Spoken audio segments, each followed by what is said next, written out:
Greetings from Frontiere, the channel that explores new work scenarios, new professions, and new skills. Subscribe to the channel and click the bell icon. There's no future without agriculture, but are we really sure about that? Because doubts arise from a problem and from the solutions. The problem is certainly that of overpopulation. In the span of a couple of decades, we'll go from 8 to 10 billion people. The solutions? Some solutions have already been implemented. Let's consider the issue of population reduction. In China, with the one-child policy, they curbed the population by 400 million people, but now they're facing problems with age groups due to an aging population and an aging workforce. In India, they used the policy of voluntary sterilization, and this also created serious problems because there were deaths. So the issue of population reduction is a very delicate one, and apparently to this day it doesn't work. So what exactly could the solution be? The most evident solution is certainly to produce more food, but in what sustainable way should we produce it? Unfortunately, when it comes to food production, we have a sword of Damocles hanging over our heads. This sword of Damocles is called climate change. Climate change definitely leads to a decrease in agricultural production, and it's quite significant, about 40% less. We know that regarding climate change, we're not going to get into the debate about whether it's caused by the movement of the stars or by pollution. What is certain is that we must do our part and reduce pollution. Just remember that during the lockdowns, those black clouds over Lombardy and over China were nowhere to be seen. Then climate change, a significant and pressing global issue, causes certain, let's say, highly unusual and often devastating events. These include intense cloudbursts, which lead to sudden and severe flooding, widespread river overflows that inundate vast areas, and the alarming spread of various parasites posing new threats to ecosystems and public health.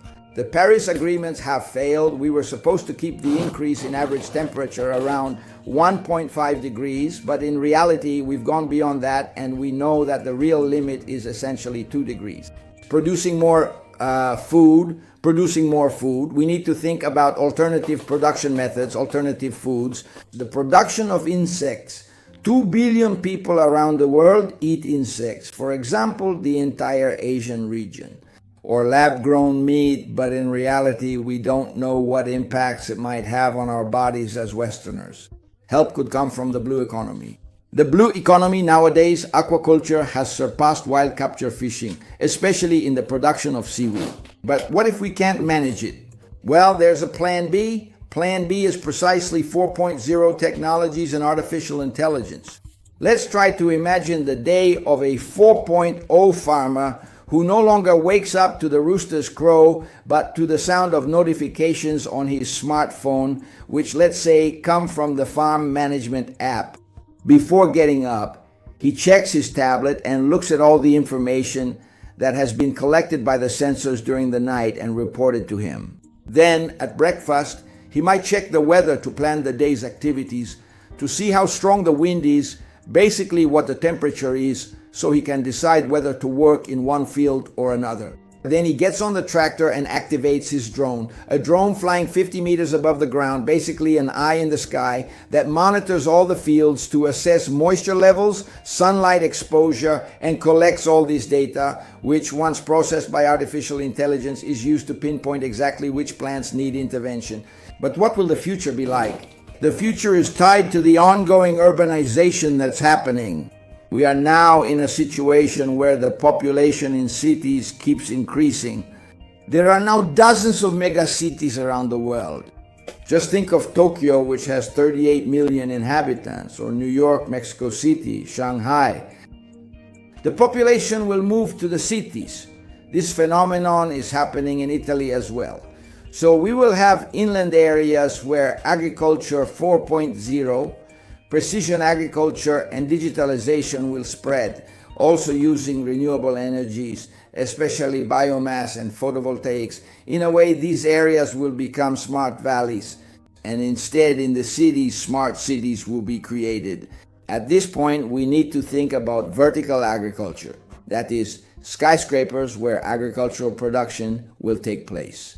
These vertical farms, which are based on aeroponic, aquaponic, and similar techniques are specialized methods for humidifying and essentially nourishing the plants, and they will be the ones that in some way will have to produce agricultural products, especially for the cities, almost autonomously.